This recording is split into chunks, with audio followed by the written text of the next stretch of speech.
रात्रि बुट्टी त्याग प्रतिमा की चर्चा की थी अपन ने।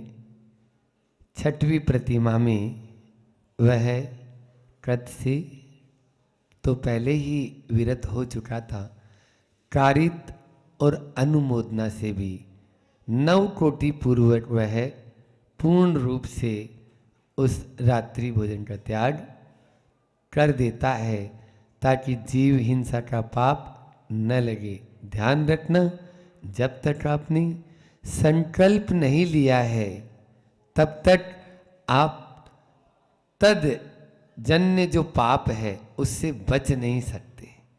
आपने ये संकल्प ले लिया कि आज भामोरा के बाहर नहीं जाऊंगा, तो अब भामोरा के बाहर कुछ भी हो रहा है उससे आपको कोई लेना देना नहीं है। लेकिन आपने संकल्प नहीं लिया तो अपन नहीं बच पाएंगे। हमारी स्थिति ऐसी होती है, संकल्प ले लेने के बाद में वैसा हमारे अंदर में भाव परिणाम नहीं होते, और संकल्प नहीं लिया और किसी ने कुछ कह दिया तो फिर देखो कसाय को उखड़ते हुए 1 मिनट नहीं लगती है, 1 मिनट। लेकिन त्याग कर दिया है तो भैया अब कोई मतलब नहीं है, मुझे उससे कोई लेना देना नहीं है, ये भावना हो जाती है। इस प्रकार से हम पाप से तुरंत बच जाते हैं। लेकिन वो कब? जब हम संकल्पित हो जाते हैं। बिना संकल्प के हमारे यहाँ निर्जरा नहीं बताई है। भले ही आप कर भी रहे हैं लेकिन वो उसमें नहीं, उस कैटेगरी में नहीं आएगी जिस कैटेगरी में आप संकल्प ले लेने के बाद में आता है। और ये प्रतिमा लेना क्या है? प्रतिमा का मतलब ही संकल्प है। संकल्पित हो गए कि अब हम ऐसा नहीं करेंगे। आप लोगों ने आकाश को देखा होगा। आकाश में जब बादल आ जाते हैं तो उसकी जो निर्मलता है वो चली जाती है। आप लोगों ने पानी देखा होगा। पानी में हम अपना प्रतिबिंब देख लेते हैं। कब? जब वो तरंगायित नहीं होता, उसमें हवाओं के द्वारा लहरें उत्पन्न नहीं होती। पानी में जब लहरें उत्पन्न नहीं होती तब हम अपना प्रतिबिंब देख लेते हैं। दोनों से शिक्षा मिल रही है कि जिस प्रकार से बादल आने पर वह निर्मल नहीं रह पाता आसमान, और तरंगे आ जाने पर पानी स्वच्छ नहीं दिख पाता है, उसमें अपना ही प्रतिबिंब हम नहीं देख पाते हैं। उसी प्रकार मन में भी अपन जब जब हमारे मन में तरंगे उत्पन्न होती है, राग द्वेष की तरंगे उत्पन्न होती है, तो हम अपने से ही दूर चले जाते हैं, अपने से ही दूर चले जाते हैं। आज उसी की चर्चा अपन लोग करने बैठे हैं कि किस प्रकार से जो हमें हमारे अंदर में निर्मलता है, निर्विकारता है, वह कैसे प्राप्त करें।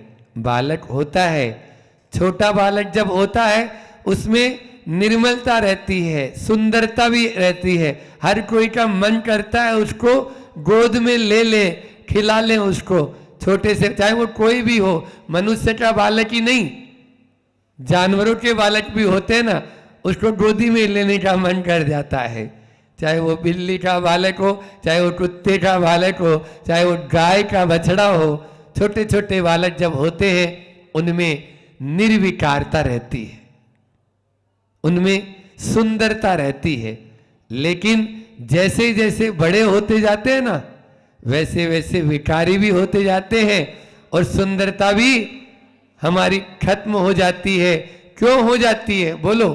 सोचा तो था कि जैसे जैसे हम बड़े होंगे तो बहुत ज्ञान अर्जन कर लेंगे, जैसे जैसे हम बड़े होंगे बहुत सुखी हो जाएंगे, जैसे जैसे हम बड़े होंगे और ज्यादा यानी निर्विकारता हमने आती जाएगी। फिर ये क्यों होता है? क्योंकि बचपन में बालक जब होता है वह जानता है मुझे झूठ नहीं बोलना चाहिए। थोड़ा सा तेज आवाज में बोलो, तुरंत वो सारी बात बता देता है। बल्कि वो तो छोड़ो, बिना पूछे भी वो हमें सब कुछ बता देता है जो आपके घर में हो रहा है।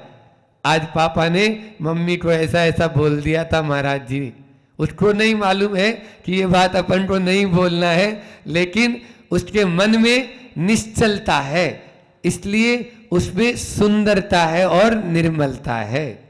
बस जहां जहां हमारे मन में निश्चलता होगी, निश्चलपना होगा, निर्विकारता होगी, वहीं वहीं हम सुंदर और सुखी नजर आना शुरू हो जाएंगे। यही तो रास्ता है, यही।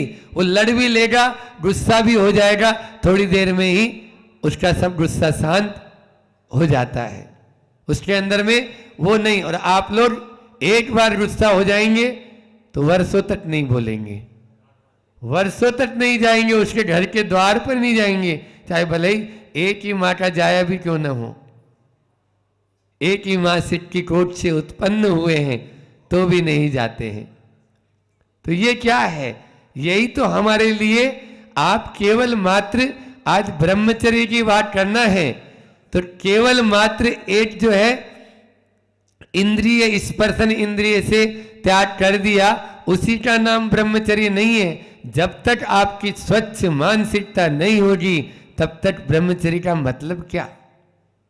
जब तक हमारे अंदर में वो यानी सारे इंद्रियों के प्रति और मन में वो विकार भाव खत्म नहीं होंगे तब तक ब्रह्मचर्य का मतलब क्या है? हाँ, इसलिए ब्रह्मचर्य प्रतिमा की आज हम चर्चा कर रहे हैं। आचार्यों ने बहुत ही सरल तरीके से और धीरे धीरे बताया। देखो, पहले दूसरी प्रतिमा में ब्रह्मचर्य अणुव्रत आया, आज सातवीं प्रतिमा में ब्रह्मचर्य प्रतिमा की बात है। और यहां आपके सामने हम दोनों बैठे हैं, ये ब्रह्मचर्य महाव्रती हैं, इनका भी ब्रह्मचर्य है। तीनों बात है। वहां अणुव्रत में स्वदार संतोष व्रत की बात कही, अणुव्रती कह दिया। उस भरत चक्रवर्ती को जिसकी 96,000 रानियां हैं, बोलो, एक रानी एक पत्नी होने पर भी वो ब्रह्मचारी नहीं हो सकता है, और 96,000 होने के बाद भी वो ब्रह्मचारी हो सकता है कोई ऐसा धर्म, ऐसा कोई दर्शन बोलने के लिए? लेकिन जैन दर्शन इस बात को स्वीकार करता है कि हमारा उनके प्रति कैसा अटैचमेंट, कैसी आसक्ति है और कैसा हम उनके प्रति मानते हैं। उस 96,000 के बाद में उसका कोई दूसरा नहीं, लेकिन उनके प्रति, क्योंकि वो उसको पति रूप में स्वीकार की गई है, किया हुआ है उन्होंने। उन पत्नियों ने स्वीकार किया कि यही हमारे परमेश्वर हैं और इसने उनको स्वीकार किया। यही तो स्वधार संतोष व्रत है, यही अणुव्रत है। इसी को ब्रह्मचर्य अणुव्रत की संज्ञा दे दी। और जब आज ब्रह्मचर्य प्रतिमा में जब वह आ जाता है तो अब वह उसको भी अपनी माँ, बहन और बेटी के रिश्ते से देखने लगता है, उसको भी अपनी माँ, बेटी और बहन के रिश्ते से देखने, एक को भी छोड़ दिया जिस एक के साथ में मैंने परंपरा का निर्वाह करने के लिए, मैंने कुल का यानी जो है आगे बढ़ाने के लिए मैंने संबंध बनाया था। लेकिन अब जो संबंध है, एक छत के नीचे रहेंगे, एक साथ रहेंगे, लेकिन फिर भी हम उसके साथ में बहन जैसा व्यवहार करेंगे। ये भारतीय परंपरा में ही है, ये और बता दूं आपको, विदेशी परंपरा में नहीं है। आप देखिए, जैसे ही माँ, बेटी और बहन बोलते ही अलग ही आपके मन में फीलिंग होगी। आपने किसी को बहन बोल के बुला लिया तो समझ लीजिए वो भी जानेगी कि ये मेरा भाई है, और जिसने बुलाया है वो भी ये समझेगा नहीं, इसकी जिम्मेदारी मेरी है। हमारे यहाँ भारतीय संस्कृति में यही सिखाया जाता है कि समस्त भारतीय मेरे भाई बहन हैं। ये प्रार्थना में, गुट्टी में पिलाया जाता है। हाँ, देखो, हमारे बता रही है टीचर, शिक्षिका, कि सामने हाथ करके प्रतिज्ञा कराई जाती है, प्रार्थना कराई जाती है। तो ये कहाँ है? और वहाँ कहाँ होगा जहाँ लिव इन रिलेशनशिप, जहाँ पर यूज एंड थ्रो सिस्टम होगा, क्या वहाँ पर ये सब संस्कार होंगे? भारतीय संस्कार ही ये बता सकते हैं कि किस प्रकार से हम अपनी माँ, बहन और बेटी के साथ में व्यवहार करते हैं।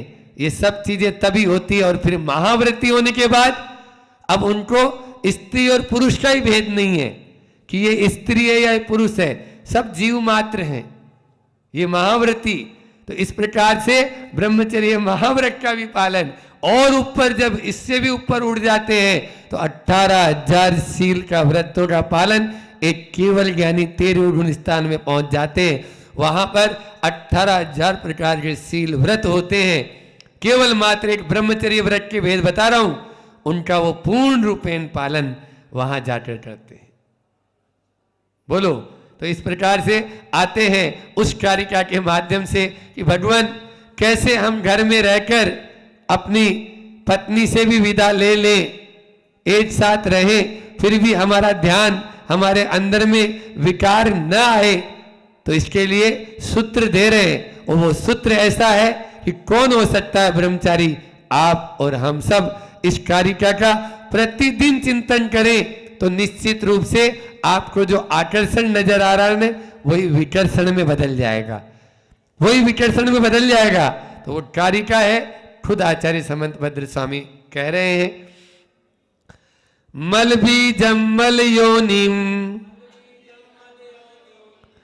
गलन मलम पूति गंधि बीभत्सम बीभत्सम गलन मलम पूति गंधि बीभत्सम पश्यन्ननंग मंगाद पश्यन्ननंग मंगाद विरमतियोस ब्रह्मचारी विरमतियोस ब्रह्मचारी। बहुत अच्छी कारिका है। शरीर पर, ये शरीर कैसा है? क्योंकि आकर्षण किसका होता है? रूप का। हाँ, मत रूप निहारो दर्पण में, दर्पण गंदला हो जाएगा, निज रूप निहारो आत्म में, आत्म उजला हो जाएगा, आत्म उजला हो जाएगा। तो आत्म को उजला करना है, यदि उस ओर दृष्टि रख लेंगे तो इस बाहरी चर्म पर अपन दृष्टि हटा सकते हैं। केवल मात्र ये क्या है? देखो, आचार्य समंत भद्र स्वामी ने कहां पर ब्रह्मचारी के लिए कहा केवल मात्र ब्याह नहीं करना ब्रह्मचारी नहीं है। हाँ, ब्याह तो उनका भी नहीं होता जिनको छोरियां नहीं मिलती। बोलो, जिनको लड़की नहीं मिली उनका भी तो ब्याह नहीं होता है, क्या वो ब्रह्मचारी हो गए? ऐसे अनेक ब्रह्मचारियों को भी हम जानते हैं जो ब्रह्मचारी है, ब्रह्मचारी नहीं है। तो इसलिए अपन को ब्रह्मचारी की परिभाषा बता रहे हैं यहां पर आचार्य समंत भद्र स्वामी। बहुत सरल अर्थ है। मल बीजम, ये शरीर कैसा है? मल का बीज है। मल योनिम, उत्पत्ति का स्थान। योनि का मतलब उत्पत्ति स्थान, मल का उत्पत्ति स्थान है। मलन गलन मलम, और इसके माध्यम से हमेशा मल ही झरता रहता है। इसके माध्यम से 24 घंटा आप देखो झरता ही रहता है। रुमाल साथ में ही रखते हैं लोग पॉकेट में, क्यों? क्योंकि इसके माध्यम से वही निकलेगा मटेरियल, और क्या हो निकलेगा। पूति गंधी बीभत्सम, और कैसा है? गंदी, बहुत सुगंध आती है इसमें। क्यों? लगाओ क्रीम पाउडर डिओडेंट्स वगैरह, कितना ही लगा लो फिर भी ये बदबू ही मारता है, खुशबू नहीं आती है। पश्यन, ऐसा जो देखता है, पश्यन अनंग मतलब यानी इस शरीर को, अनंगाद, मनंगाद का मतलब होता है इसमें से अनंगाद निकलेगा मन। अपने मन के द्वारा ऐसा जो सोचता है, ऐसा देखता है इंद्रियों के द्वारा, वह विरमती, उसी में रमण करता है। ऐसे मतलब यानी चिंतन में, वही ब्रह्मचारी है, वही ब्रह्मचारी है, बाकी ब्रह्मचारी नहीं है। इसलिए कभी भी जो है दूसरे को देखकर इस प्रकार के भाव न लाएं, मन में विकारता न लाएं, तब ब्रह्मचारी रह पाते हैं, अन्यथा वह ब्रह्मचारी नहीं रहेगा। आज आचार्य भगवान ने बहुत ही अच्छा यहाँ पर बताया है। संबंध बनाने हैं, हमारे यहाँ पर संबंध बनाए जाते हैं, ठीक है ना। बिगाड़ने की बात नहीं है, कटुता नहीं लाना है, सौहार्दपूर्ण संबंध रखो, है ना। हम तो कहते हैं संबंध बनाओ, लेकिन कैसे संबंध बनाओ? माँ बेटी और बहन के संबंध बनाओ, माँ बेटी और बहन के संबंध बनाओ, तब जाकर आप निश्चित रूप से इस प्रतिमा की ओर अग्रसर हो सकते हैं। क्योंकि मात्र एक के साथ में आपका संबंध पत्नी के रूप में है, बाकी के साथ में तो नहीं है। लेकिन क्या करें, वर्तमान में जो इस तरह का एक यानी सामने चलचित्र चलता रहता है। हमारा प्रवचन 20 मिनट का होता है, बाकी 20 घंटे, बोलो, प्रवचन 20 मिनट का है और 20 घंटे क्या हो रहा है? उसी में ही लगे हुए हैं और उसको मान भी नहीं रहे हैं, वो उसको पाप नहीं मान रहे, उसी के अंदर में ही अपने आप को, आज जो संबंधों में जो एक तरह से कटुता आ गई है वो इसी कारण से आई है। पहले ऐसे कभी नहीं था। देवर भाभी के संबंध भी माँ बेटे की तरह होते थे, माँ बेटे की तरह संबंध होते थे। इसलिए अपनी मानसिकता को सुधारने की जरूरत है। 4 बातें याद रखें। स्वस्थ मानसिकता हो, आत्मनियंत्रण हो, इंद्रिय संयम हो और सत्संगति हो। क्या बोला हमने? स्वस्थ मानसिकता हो, आत्मनियंत्रण हो, इंद्रिय संयम हो और सत्संगति हो, तो कोई भी आपको इस कारिका को अपने जीवन में चरितार्थ करने से रोक नहीं सकता है, चरितार्थ करने से रोक नहीं सकता। क्यों? क्योंकि ये सब क्यों हो जाता है? इसीलिए हो जाता है हमारी मानसिकता ही गलत है, स्वस्थ मानसिकता है ही नहीं। उस मानसिकता को सही करना है। आज तो अपन इतना ही रखेंगे क्योंकि समय भी अपना बढ़ता चला जा रहा है। ध्यान रखें, अपन जैसा सोचेंगे दूसरे के प्रति, वो हमारे प्रति भी वैसा ही सोचेगा। कल नहीं परसों भी हमने इसी आशय की बात कही थी। हम यहां से उसके बारे में गलत सोचते ही वो आपको गलत साबित करना शुरू कर देगा। हाँ, अनुत्तर योगी भगवान महावीर का एक प्रसंग याद आ रहा है कि उसमें आया, श्वेतांबर थे वीरेंद्र जैन, तो उन्होंने लिखी है ये, उसमें कुछ श्वेतांबर प्रसंग भी है। लेकिन वो ब्रह्मचारी मतलब यानी जो है भगवान महावीर जब छोटे बाल रूप में थे, मतलब बालक रूप में, तो वो जंगल में चले जाते थे और खूंखार खूंखार शेर चीता आदि से खेलते रहते थे उनसे भी। हाँ, तो खेलते थे तो अष्टावक्र जो है उसके साथ में भी, अष्टावक्र मतलब शेर से भी बड़ा जानवर और शेर से भी भयंकर, जिसके 4 पांव नीचे और 4 ऊपर।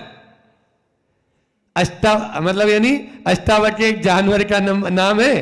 तो उसमें आया कि ये तुम्हें चोट पहुंचा देंगे। कृष्णा बोलती है माँ, तो बोले तुम क्या करता है ये, कभी भी वो तुम्हें नुकसान कर देंगे और खा जाएंगे। बोले माँ, अगर मैंने उनका कोई बुरा बिगाड़ा होगा तो वो जरूर मेरा भी बुरा करेंगे। दो ही कारण से जानवर आपको, चाहे सांप हो, चाहे शेर हो, चाहे चीता हो, चाहे बिच्छू हो, 2 ही कारण से आपको जख्मी करेगा, आपको घायल करेगा। लिख लो, एक कारण है उस अनुत्तर योगी में, एक कारण है कि आपने पूर्व में उसका बुरा किया था, और दूसरा कारण है आप बुरा करना चाहते हो।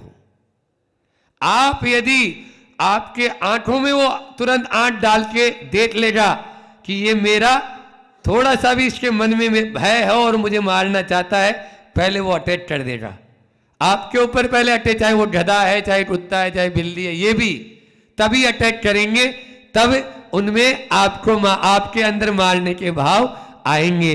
इसलिए कभी भी किसी के प्रति भी अपन को ये भाव नहीं करना है, तो निश्चित रूप से हम ब्रह्मचारी बन सकते हैं। आचार्य श्री जी ने जो पद्यानुवाद किया है उसको और देख लेते हैं।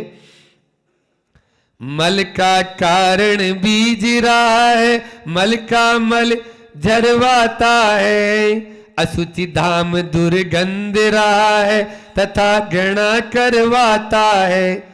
ऐसे तन को लख कर श्रावक मैथुन सेवन तजता है, वही ब्रह्मचारी कहलाता। धर्म भाव बस भजता है, धर्म भाव को ही भजता है, ऐसा वह ब्रह्मचर्य व्रत की आज अधूरी चर्चा की है। कल आदि चर्चा फिर और आगे इसी में करेंगे।